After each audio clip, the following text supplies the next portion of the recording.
할렐루야. 네, 오늘도 은혜 주시 우리 주님 찬양합니다. 우리 주제 말씀 오늘 네 번째 시간 약함을 강함으로 바꾸라, 이 말씀을 통해서 은혜 있기를 원합니다. 이 말씀의 주제가 승리를 위한 삶을 위해서 제 나름대로 여러분들과 함께 영적 방정식 형식으로 말씀을 풀고 있습니다. 이 말씀이 이론의 말씀이 아니라 여러분들 이 주일 예배를 통해서 영적 실력을 갈고 닦는 시간이 되어서 정말 실제로 믿음의 선한 싸움을 사야 되는 순간 이 말씀이 능력이 되어서 경험되어지는 하나님의 말씀이 되기를 예수님의 이름으로 축복합니다. 우리 삶에서 자주자주 실패하고 넘어지면서 휘청입니다. 여러분만 그런 것이 아니라 저도 마찬가지입니다. 또 목회자로서 실패한 얘기 너무 많이 하면 창피하니까 얘기 안 해서 그렇지 저도 실패하고 여러분도 실패하고 흔들리기도 합니다. 그 순간 우리는 우리의 많은 약함들을 보게 됩니다. 그때 입버릇처럼 나오는 말이 주여 감사합니다 하면 좋겠지만 넘어질 때마다 욕이 나오고 원망한 사람이 떠오르죠. 부모님 욕하고 남편 아내 이름이 떠오르고 자식 이름 떠오르면서 왜 걔는 그런지 모르겠다, 그 사람은 왜 그렇게 내 인생의 원수처럼 끼어들어서 나를 이렇게 힘들게 만드나. 나중에는 이제 직장 동료 둘러싸여 있는 모든 사람들 향한 원망들이 많이 생겨납니다. 여러분, 우리의 약함을 보게 될 때 그 약함은 절대 부끄러운 것이 아닙니다. 근데 우리는 습관적으로 약함을 자신의 약점이라 생각합니다. 그래서 어떻게 하든지 사람들에게 자기 약점을 보여주고 싶어 하지 않습니다. 또 타고난 약함도 있고 살다가 만들어진 약함도 있습니다. 그래서 이 약함은 앞으로도 바꿀 수 없는 나의 운명인가 보다. 이 운명은 절대로 바꿀 수 없는가 보다 라고 굉장히 패배의식에 젖어서 살아가는 모습들을 많이 보여줍니다. 여러분, 그러나 절대 그렇지 않습니다. 우리 약점대로 그것이 마치 운명이 돼서 쇠사슬이 되어서 여기에 꽂혀서 사는 것을 절대 우리 주는 원하지 않습니다. 유명한 말이 있잖아요. 아모르 파티라는 말이 있습니다. 요즘에 무슨 이런 드라마가 있다고 하는데 저는 오늘 그 말씀하면서 이런 드라마가 있다는 건 처음 알았는데, 그 라틴어로 내 운명을 사랑하라, 운명이란 말이죠. 철학자 니체가 이 말을 했습니다. 이 말은 자기에게 주어진 운명을 숙명처럼 받아들여서 수동적으로 끌려가지 말고 자기의 주어진 운명을 받아들일 건 받아들이되 또 맞서서 싸울 것은 싸우면서 극복하며 이기란 말씀으로 이 말을 한 것 같습니다. 사랑하는 여러분, 하나님이 우리를 부르셨는데 부르실 때 우리를 너무 잘 알고 부르셨어요. 우리가 어떤 약함이 있는지, 또 우리가 잘하는 것이 무엇이 있는지, 사실 잘하는 것은 그렇게 많지 않은 것 같아요. 우리의 어떤 연약함들을 아시고 주님 부르셨어요. 우리 실수하는 것도 아시고 우리가 죄 짓는 것도 주님 알고 계셔요. 그럼에도 부르시면서 주님이 강하면 강한 대로, 약하면 약한 대로 쓰시는 분이 바로 우리 주님이세요. 근데 주님은 강한 사람을 부르시고 탁월한 사람을 불러서 쓰시는 것이 아니고, 혹은 반대로 약한 사람을 불러 쓰시는 것이 아니라 주님은 당신의 마음에 합당한 사람을 찾고 계시다는 거예요. 이 말을 하면 생각나는 사람이 있죠. 다윗이 생각납니다. 하나님 다윗이라는 사람을 부르셨는데 사도행전 13장에서 다윗을 부르신 이유를 이렇게 설명합니다. 다윗을 왕으로 세우시고 증언하여 이르시되 내가 이새의 아들 다윗을 만나니 내 마음에 맞는 사람이라, 내 뜻을 다 이루리라. 주님이 다윗을 부르신 이유를 그가 내 마음에 너무 맞는 사람이다, 내 마음에 합당한 사람이다 라고 하시면서 부르셨어요. 여러분들, 성경에 다윗에 관한 얘기가 굉장히 많이 나오는데 다윗도 이렇게 살펴보면 우리처럼 강점도 있고 약한 점도 굉장히 많았던 사람입니다. 한번 좀 짧게 이렇게 정리해 보면 다윗에게 있어서 강점들은 이런 거죠. 다윗은 탁월한 예배하는 사람이었어요. 악기 연주도 잘하고 시인이었습니다. 시편에 나오는 그 신앙 고백을 뭐 대부분 다윗이 지었다 해도 과언이 아닐 만큼 굉장한 탁월한 예배자였어요. 또 목자로서 굉장히 성실했고 그 탁월한 기술을 가졌고, 나중에 굉장히 싸움의 기술도 있어서 전쟁에 능한 용사였고, 또 인품도 탁월한 사람이었어요. 누가 봐도 참 다윗 참 괜찮은 사람이었어요. 그런데 다윗에게도 굉장히 약점이 많았습니다. 일단은 미천한 가문 출신입니다. 이게 엘리트 집안 출신이 아니라 저기 베들레헴 그 촌 구석에 목축하는 집에 막내 아들로 태어났는데 별 볼 일 없는 집안이에요. 그 윗대 할머니들은 이방 사람들. 심지어 다윗이 어떤 성경에는 7째 아들을 그랬다가 어떤 성경에는 8째 아들이 나옵니다. 성경 기록한 사람이 헷갈린 것이 아니라 7째 아들인지 8째 아들인지도 헷갈릴 만큼 여러 가지 정황상 보면 다윗은 그 서자의 자식으로 태어났어요. 그래서 부모님께 따뜻한 사랑받는 사람으로 성장한 사람은 아니었던 것 같아요. 아무리 자식이 많아도 자기 자식 7째인지 8째인지 헷갈리는 그런 부모가 어디 있어요. 근데 다윗은 부모에게 되게 사랑받는 사람은 아니었던 것 같아요. 상처 많은 사람. 나중에 또 사울 왕의 사위가 되었는데 왕으로 선택받았기 때문에 나중에 살인 위협을 당하면서 도망 다니다가 미친 사람 연기도 하고 심한 두려움에 번민하고 우울증에 시달렸던 사람. 또 결정적인 사건은 자기 신하의 아내와 간음을 하다가 나중에 자기 죄를 은폐하기 위해서 살인 교사의 죄를 짓습니다. 참 이 다윗의 약점 얘기하면 앞에 말했던 강점은 하나도 생각 안 나요. 다윗 그런 사람이었구나. 전 다윗 얘기할 때만 생각나는 것이 있는데, 제가 신학교 다닐 때 포항에서 대전까지 이렇게 차를 운전해서 다니면 이제 학생들이니까 카풀에서 우리 신학생들 이렇게 월요일 아침에 다 싹 태워가지고 이렇게 같이 학교 다니고 그랬거든요. 포항에 있는 다른 교회 다니는 신학생 한 자매였는데 운전하다가 다윗이 얘기 주제가 되었어요. 우리는 뭐 다윗 예배자 뭐 이랬는데 갑자기 자매가 얼굴이 파래지면서 다윗 그 새끼 나쁜 놈 새끼라고 굉장히 당황했어요. 그래서 아니 성경에 나온 인물을 그렇게 또 나쁘게 욕하니까 우리 다윗하고 뭐 개인적으로 아는 사이도 아니고 왜 그러세요 하니까 아무 다윗 나쁜 놈이라고 막 자기 속에 있는 분냄이 막 쏟아져 나오는데 굉장히 당황스러워서 다윗 얘기 더 이상 못했었어요. 제 머릿속에 강하게 박혀서 다윗 나쁜 놈. 다윗이 굉장히 약점도 많았던 사람입니다.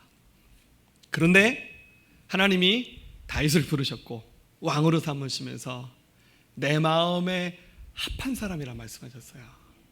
주님이 강점을 보신 걸까요? 약점을 보신 걸까요?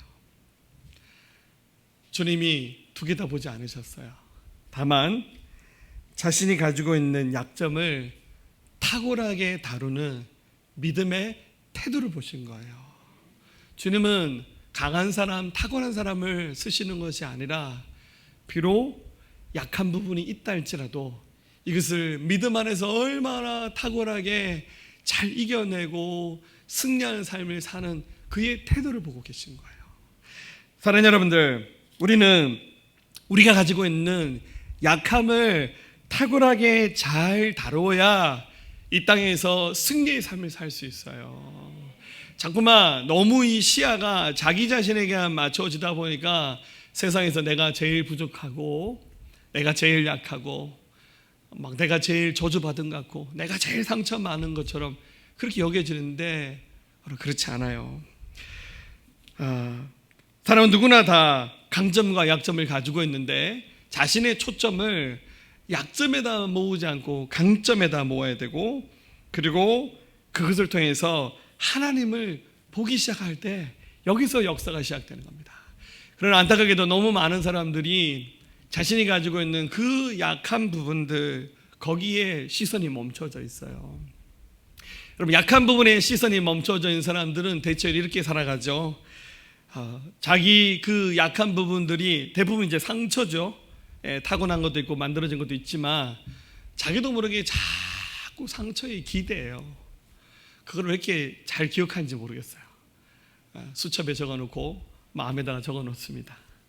그리고는 지금 2021년인데 자꾸만 과거에 머물러서 살아요. 얘기하면 늘 하시는 18번지 얘기가 있죠. 옛날 1970년대, 80년대, 90년대, 2000년대 아무튼 지나간 시간에 그 시점, 그 사건에만 머물러서 우리 인생에서 제일 중요한 순간은 어느 때냐면 과거도 아니고 사실 미래도 아니에요. 인생에서 제일 중요한 순간은 지금입니다. 가장 비싼 금은 지금, 그죠? 24K입니다. 할렐루야. Here and now. 지금 여기가 우리 인생에서 가장 중요한 순간인데 지금 이 순간을 놓치는 거예요. 지금 이 순간에 있는 사랑하는 사람들을 놓치고 자신이 해야 될 일들을 생각하지 못하고 예배 자리에 서지 못하고 그러면서 자꾸만 삶이 왜곡됩니다. 그러면서 자꾸만 나온 것이 원망합니다. 부모님, 자기 배우자, 자식, 직장 동료, 옆에 사람들. 여러분들 하나님이 내 인생에만 그렇게 악인들을 다 골라서 내 옆에 다 심어 놓으셨을까요? 아닙니다. 어쩌면 그 사람이 여러분을 그런 악인으로 생각할지도 몰라요. 이런 일들이 자꾸 반복되면 영적으로 자라지 않습니다. 믿음이 왜곡되죠. 이런 분들이 가장 모여있는 교회 공동체, 다 아담 자식들이잖아요. 서로 상처를 주고받다가 결정도 말합니다. 이 교회 못 다니겠다고. 목사님이 그럴 수 있냐고. 그럴 수 있어요. 교회 장로님이 그럴 수 있냐고. 집사님들이 그럴 수 있냐고.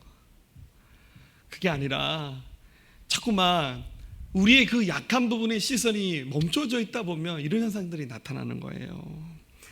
자, 말씀의 주인공은 바울입니다. 선교사였죠. 그가 사역을 하면서도 굉장히 많은 어려움들이 있었고 또 약점도 있었습니다.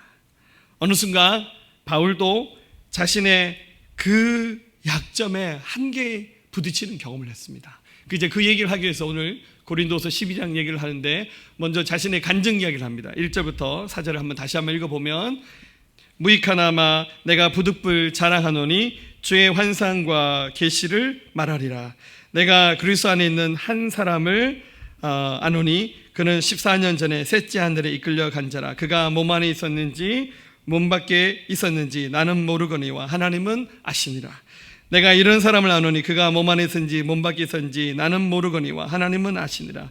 그가 낙원으로 이끌려가서 말로 표현할 수 없는 말을 들었으니 사람이 가히 이르지 못할 말이로다. 이제 이 말씀을 기록한 시점에서 14년 전쯤에 자신이 굉장한 영적 체험을 했는데 셋째 하늘을 다녀왔다라고 말합니다.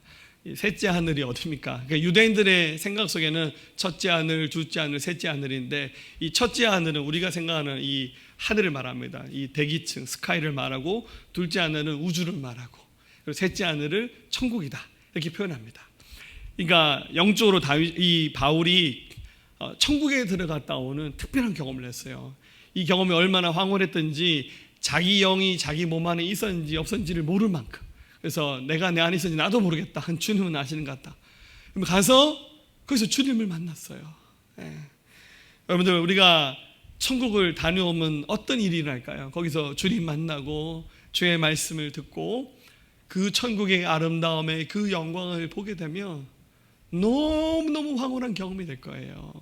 근데 바울이 이 부분에서 천국에서 뭘 봤는지는 얘기하지 않아요. 너무 사람들이 다 교만해질 수도 있고 하니까 그 얘기는 하지 않지만 표현하기를 말로 표현할 수 없는 것을 들었으니 사람이 가히 이르지 못할 말이다 이렇게 표현했어요.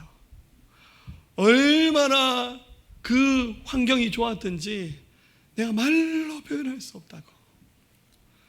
지금 자기 안에 많은 약점이 있고 어려움이 있지만 이것을 보면서요 뭐라고 고백하냐면 비산시기에 기록된 로마서 8장 18절에서 생각하건대 현재 고난은 장차 우리에게 나타날 영광과 비교할 수 없다고. 사랑하는 여러분들, 우리에게 있는 그 약함을 통해서 하나님이 영광 받기를 원하세요. 우리에게 사랑하는 자녀에게 하나님 왜 이 약점들, 연약함들을 그냥 두시겠습니까? 이것을 통해서 하나님의 영광이 있다는 사실을 기억하셔야 돼요.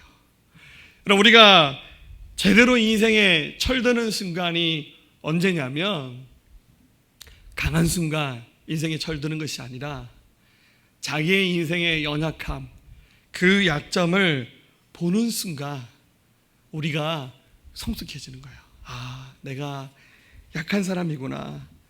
내가 기고만장하지 말아야 되는 거구나. 그 약함을 통해서 하시고자 하는 주님의 일을 그가 보는 거예요.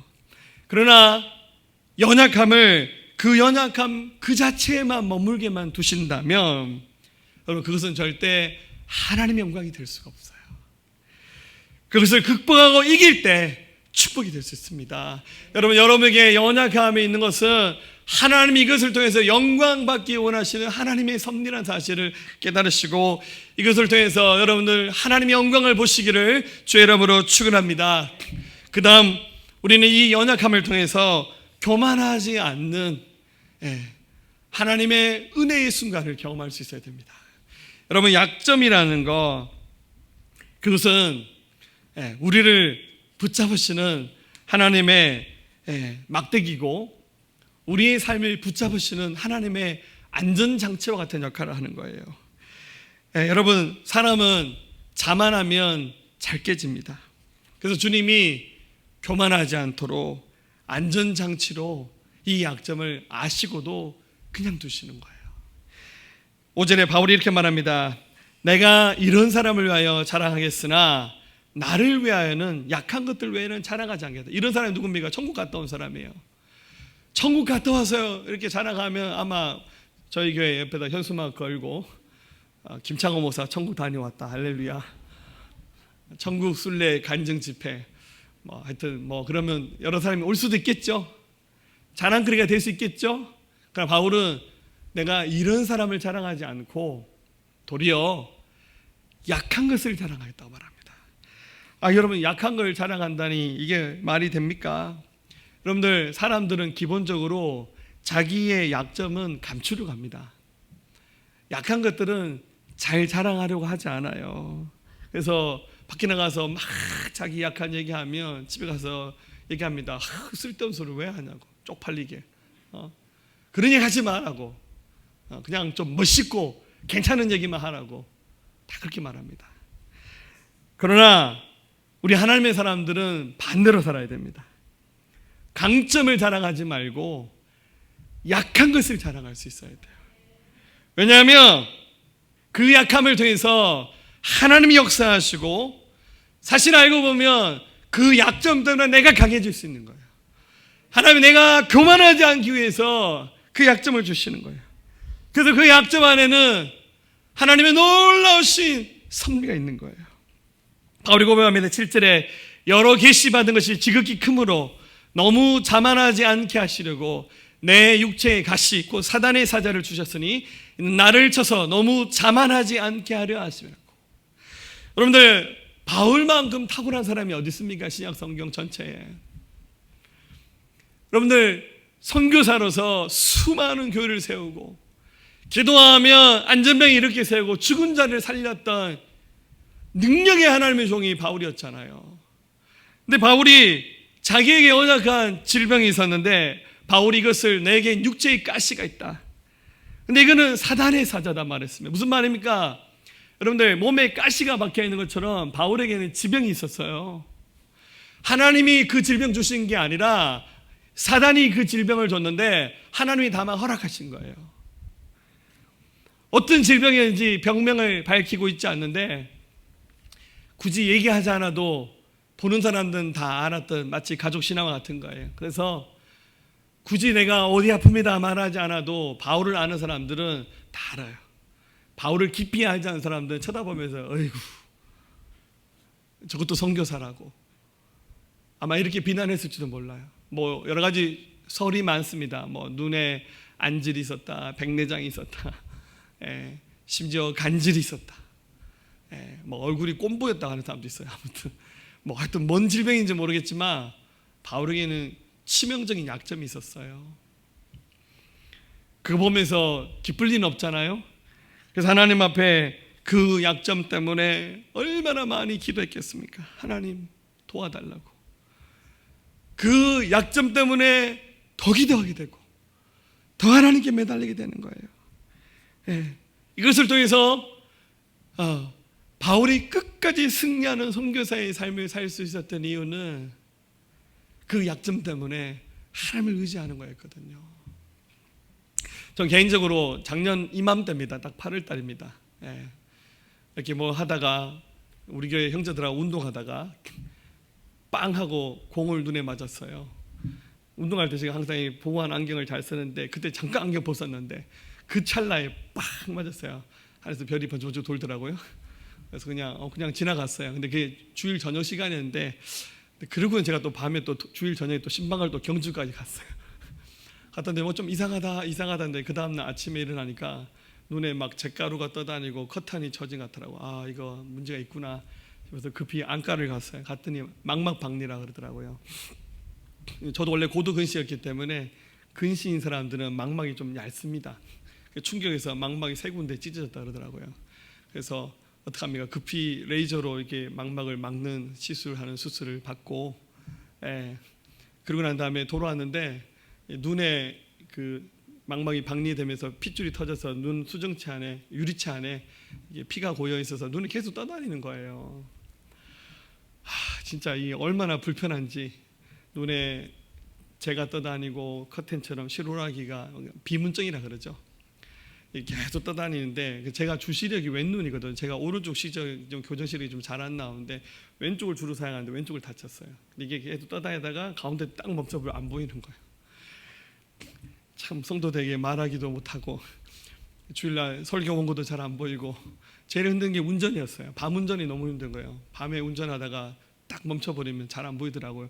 또 제 차가 또 이렇게 새 차여서 그런지 선팅이 진해서 더 안 보이는 거예요. 너무너무 힘들었습니다. 그래서 지금 딱 1년이 됐는데 한 70% 정도 좋아진 것 같아요. 아직도 이렇게 막 떠다닙니다. 떠다닐 때마다 하늘 쳐다보면서 얼마나 좋아졌나 남들이 알지 못하는 저만의 고충인데 이런 약점이 있는 것이 하나님을 더 의지하게 되는 계기가 되는 것 같아요. 김 목사 교만하지 말라고 주님이 그러셨나 보다 저 스스로 생각하고, 바울도 자신의 약점 때문에 얼마나 많이 씨름했겠습니까? 그래 이것을 통해서 교만하지 말라라는 말씀으로 들었다는 겁니다. 세 번째로 우리 이것을 통해서 주님의 능력이 나타날 것을 믿어야 됩니다.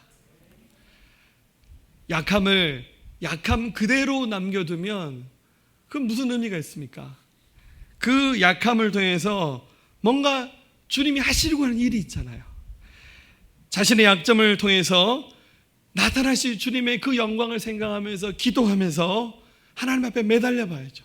그러면 반드시 그 약점을 통해서 일하실 주님을 보게 될 겁니다. 결국 이 약점은 주님의 능력을 머물게 하는 축복의 통로 역할을 할 수 있다는 거예요. 자, 바울이 어떻게 했겠습니까? 당연히 기도했죠. 8절에 이것이 내게서 떠나가게 하기 위하여 내가 3번 주께 간구했다. 보니까 3번 했구나. 3번 나도 할 수 있지. 아니요, 여러분들. 유대인들의 3번이라는 의미는 완전 씁니다. 단순히 3번만 딱 기도했다는 의미는 아닌 것 같아요. 정말 기도할 때마다 구구절절 하나님 앞에 그 문제를 놓고 간절하게 기도했다는 거야. 어떻게 기도했을까요? 이렇게 기도했겠죠. 주님, 저의 병을 고쳐주십시오. 제가 더 건강해야 주님 일 감당할 수 있지 않습니까? 내가 주님 일을 더 잘해야 주님이 영광이 되지. 내가 못하면 주님 더 손해 아닙니까? 제발 저를 도와주세요. 이렇게 바울이 기도했을 겁니다. 여러분, 이렇게 기도하면 우리 주님 마음이 어떨 것 같아요? 이게 그냥 마른 얼굴로 기도한 건 아닌 것 같아요. 눈물 콧물 범벅대면서 기도했을 것 같아요. 가끔씩 그런 분들이 있어요. 저희 교회가 경찰서 바로 옆에 있다 보니까 여기를 경찰서로 착각해서 들으시는 분들이 한 번씩 있어요. 와서 굉장히 자연스럽게 커피 드셔요. 그래서 여기가 민원실로 알고 그런 분도 있고, 가끔 어떤 분은 여기 경찰서 가기 전에 심장이 두근두근 한다면서 목사님 기도 좀 하고 가되냐고. 기도하고 가시라고. 그런 분들 종종 있어요. 보시면 어떤 분은 막 대성 통곡하고 울다 가세요. 그래서 우리 교회가 경찰서 옆에 있는 게 참 좋은 거구나. 여러분, 사랑하는 자녀가 그렇게 울부짖으며 기도하실 때 주님 마음이 어떨까요? 주님의 마음은 100이면 100 다 고쳐주고 싶고 그 문제를 해결해 주고 싶으세요. 근데 바울에게는 이렇게 말합니다. 나에게 이르시기를 내 은혜가 내게 족하다. 이는 내 능력이 약한 데서 온전해짐이라 하신지라. 그러므로 도리어 크게 기뻐함으로 나의 여러 약한 것들에 대하여 자랑하리니 이는 그리스도의 능력이 내게 머물게 하려 합니다. 무슨 말이죠? 바울아, 내가 내게 준 은혜가 이미 족하다. 네가 약할 때 강할 수 있기 때문에 무슨 말입니까? 안 된다는 거예요. 이 바울이 기도하는 그 약함을 주님이 거절하신 겁니다. 그런데 바울은 이 말씀을 굉장히 믿음으로 받아들이면서 도리어 기뻐하며 자기 약한 것들에 대해서 자랑하는데, 이 약함을 통해서 주님의 능력이 내게 머물게 하려 합니다 라고 고백합니다. 이렇게 고백한 거죠. 너는 더 이상 약하지 않아. 이것으로 나의 능력이 내게 머물게 있게 될 것이라고 주님이 그렇게 말씀하신 거예요.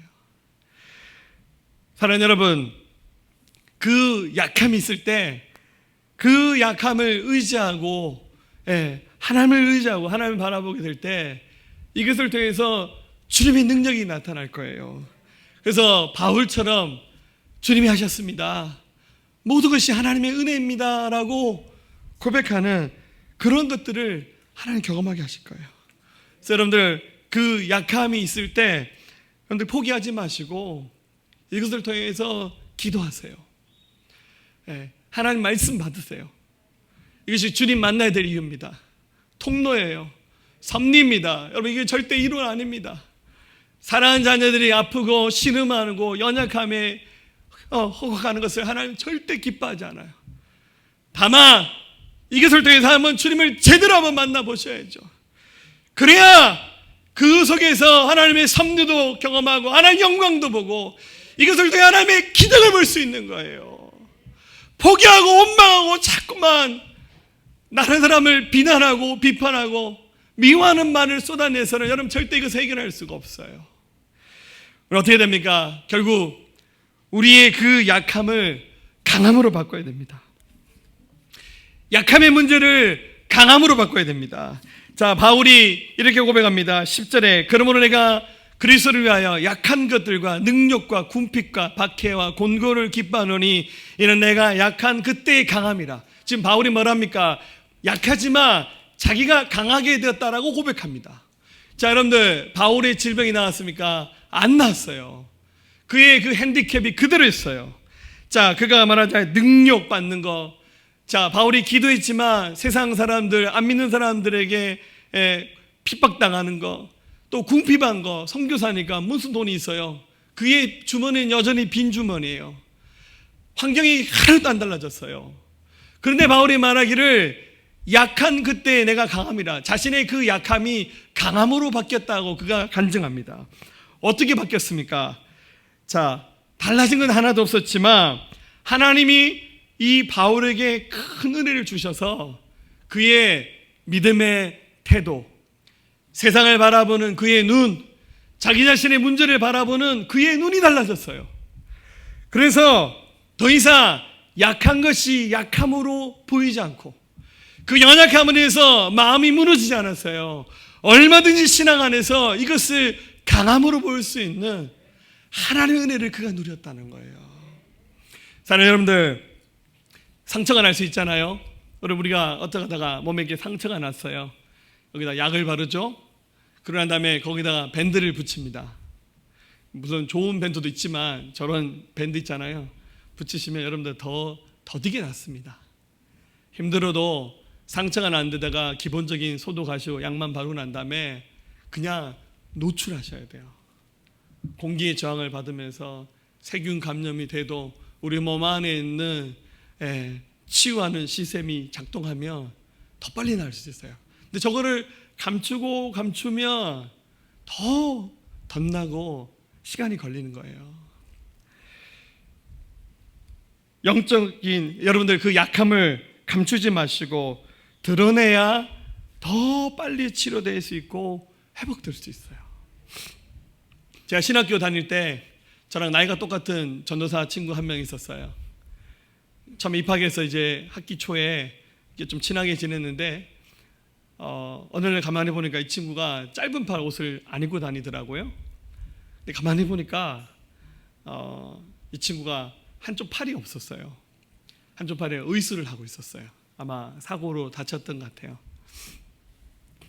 근데 워낙에 잘 만들어서 표시가 안 나는데 어느 날 보니까 이 친구 사고로 한쪽 팔을 잃었구나. 그래서 의수를 하고 다니는 거예요. 그 한여름 더운 날에 우리 다 짧은 팔 입고 다니는데 이 친구는 항상 긴 팔 옷을 다니는 거예요. 우리나라 시선이 좀 아직은 그때 당시 좀 그랬던 것 같아요. 그래서 자기의 그 약점을 늘 감추는 거죠. 신학교 졸업하면서 이 친구가 저한테 그러는 거예요. 갑자기 나보고 이제 신학교 졸업하고 난 다음에 자기는 목회 안 하고 뉴질랜드에 유학 갈 테니까 나보고 같이 가자는 거예요. 나는 졸업하고 난 다음에 목회할 건데 공부는 하고 싶지만 뉴질랜드 가려니 난 돈이 없어서 못 가겠다니까. 넌 어떻게 가냐니까. 그 친구는 아버님이 목회하셨는데 아버지한테 달라면 되지. 그래서 그리고는 정말 학교 졸업식도 오지 않고 그 친구는 가버렸어요. 근데 저는 정확히 언제 출발했는지 그 날짜도 모르고 저는 이제 사역을 했습니다. 그러다가 한 1년쯤 후에 제가 여러 가지 기회가 돼서 제가 정말 뉴질랜드로 어학연수를 갔었어요. 그리고 도착했어요. 도착해서 그 뉴질랜드 북섬에 오클랜드라는 도시가 있는데 거기 이제 저를 그 교회의 어떤 전사님이 태우러 나오셨어요. 그리고 제가 가는 그 도시가 한 2시간 정도 떨어진 거리인데 그분이 저한테 그러는 거예요. 전사님, 우리 동네는 짜장면 집이 없어요. 그래서 오클랜드에 오면 꼭 중국집에 가서 짜장면 먹고 가야 된다는 거예요. 아, 그래요? 그럼 중국집 갑시다. 그 오클랜드 시내 한가운데 퀸 스트리트라는 거리에 한국 식당이 여러 있는데 저 처음 가봐요. 그러니까 중국집이 딱 하나 있더라고요.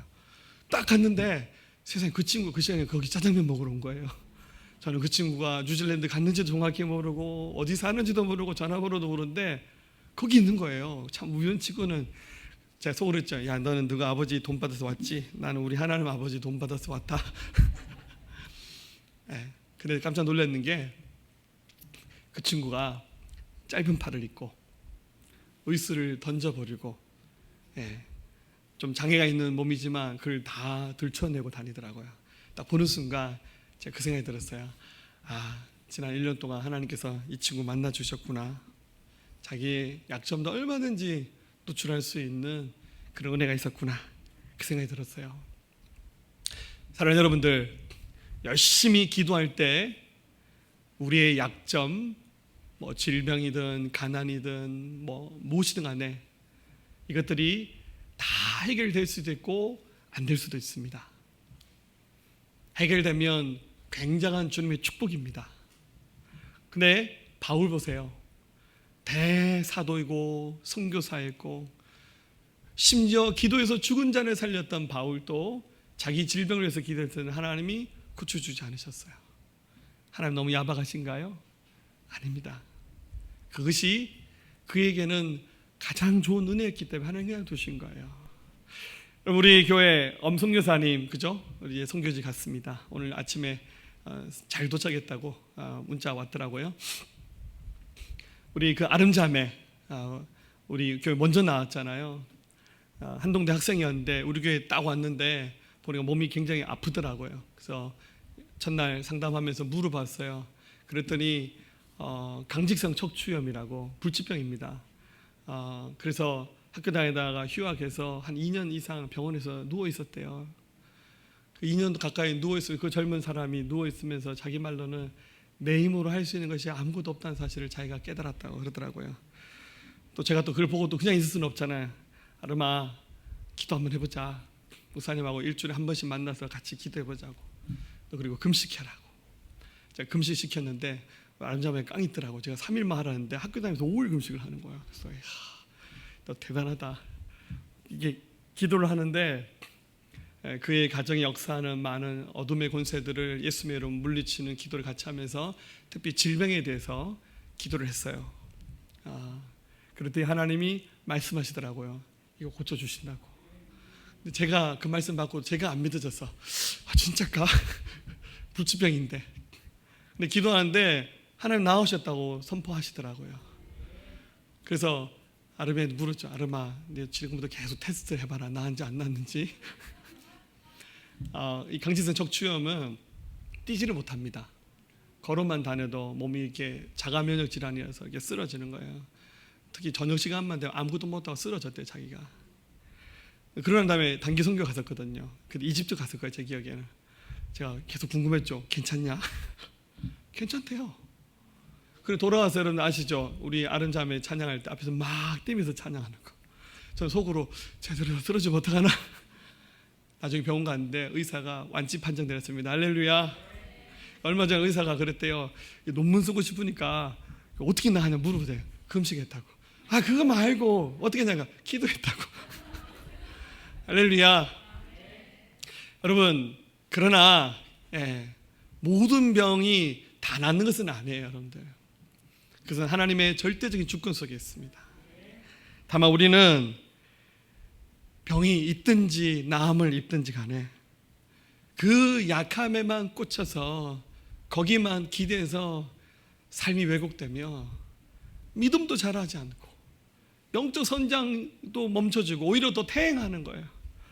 그럼 계속해서 깨지면서 그러면 이제 막 옆에 사람들만 원망하고 괴롭히는 거예요. 자기가 상처 더 많이 주면서 나는 상처 더 많이 받는다고 자꾸만 이런 식으로 얘기를 하는 거예요. 상처 더 많이 주고 더 적게 받는 게 어디 있어요? 똑같아요. 이것을 극복하고 이길 때 우리 하나님이 영광 받으실 겁니다. 이제 말씀 마치겠습니다. 여러분 승리하셔야 됩니다. 승리를 위한 영적 방정시 약함을 넘어서야 됩니다. 한번 순서를 정리해 볼까요? 가장 먼저 예수 그리스도 안에서 자기 약함을 보아야 됩니다. 보는 순간이 하나님이 일하시는 순간입니다. 또 이것을 통해 나타나실 우리 하나님 영광을 믿음으로 보세요. 옆에 사람들 하는 말 듣지 말고 의사가 하는 말 객관적인 말이겠지만 거기에만 목숨 걸지 마시고 하나님 말씀에 귀 기울이세요. 그리고 어떤 점에서 그 약함을 즐기세요. 영적으로 맷집을 만드셔야 됩니다. 그러고 난 다음에 그 약함을 강점으로 바꾸는 믿음을 하나님께 구하세요. 무엇보다 하나님의 성령님의 도우심을 구하십시오. 우리 하나님 역사하실 거예요. 그래서 오늘 이 시간 우리 약함을 강함으로 바꾸시는 이것을 통해서 놀라운 승리를 경험하게 하신 하나님의 은혜를 누리시기를 진실로 주님의 이름으로 축원합니다. 정결하게 하는 셈이 정결하게 하는 셈이 나의 앞에 있도다. 성령께서 권고하되 죄 씻으라 하시네. 내가 가는 길 비록 좁고 내 뜻대로 안 돼도 모든 욕심 다 버리고 주만 따라가게. 우리 다시 고백합니다. 정결하게 하는 정결하게 하는 셈이 나의 앞에 있도다. 성령께서 권고하되 죄 씻으라 하시네.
찬양하리 찬양하리 주님 강한 어린 양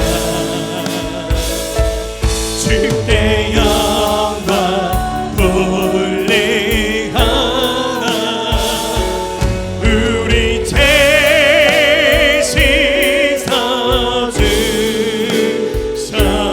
씻어주셨네. 우리 손 들고 고백하겠습니다.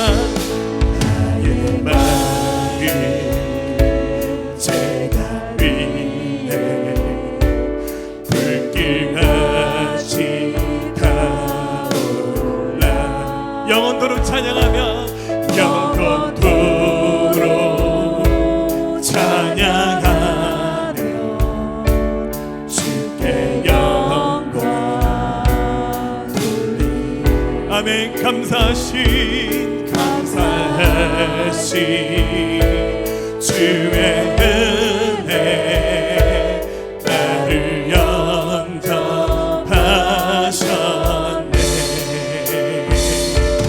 내가 지은 모든 죄와 용서하셨네. 아멘. 찬양하리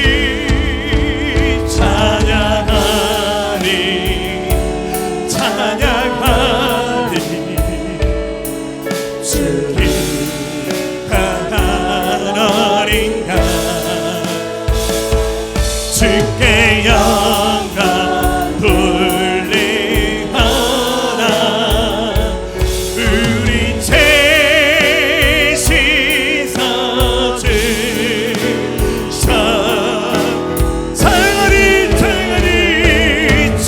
찬양하리 우리 두 손 들고 찬양하리 죽임 당한 어린 양 주께 영광 돌리어라 우리 죄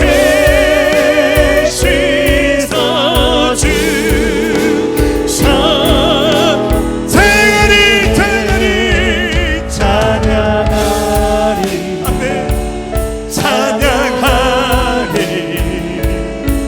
주님 강한 어린 양 주께 영광 돌리어라 우리 죄 씻어주셨네. 우리 죄 씻어주셨네. 우리 죄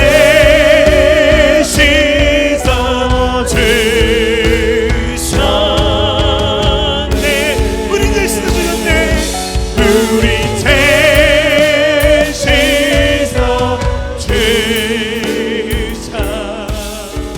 씻어주셨네. 우리 가슴에 손 얹겠습니다. 혹시 여러분들 몸이 불편하면 믿음으로 그 환자에 한번 손 얹어 보시기 바랍니다. 하나님 감사합니다. 우리를 사랑하시는 주님, 우리가 무엇이 약한지 무엇이 언약한지 알고 계십니다. 그러나 하나님 이제 예수님 안에 들어와서 이 모든 것을 강점으로 바꿔나가기 원합니다. 우리 눈이 달라지게 하소서, 우리의 말이 달라지게 하소서, 우리 기도가 달라지게 하여 주십시오. 우리 삶이 달라지게 하여 주시면서 예수 그리스도의 명령합니다. 우리를 연약하게 만드는 약점들, 부족한 부분들은 다 하나님의 은혜로 강점으로 바뀌어질지어다. 성령으로 기름 붓습니다. 충만할지어다. 예수 그리스도의 명령합니다. 모든 질병들 주님의 뜻이 나면 고쳐주시면서 치료될지어다.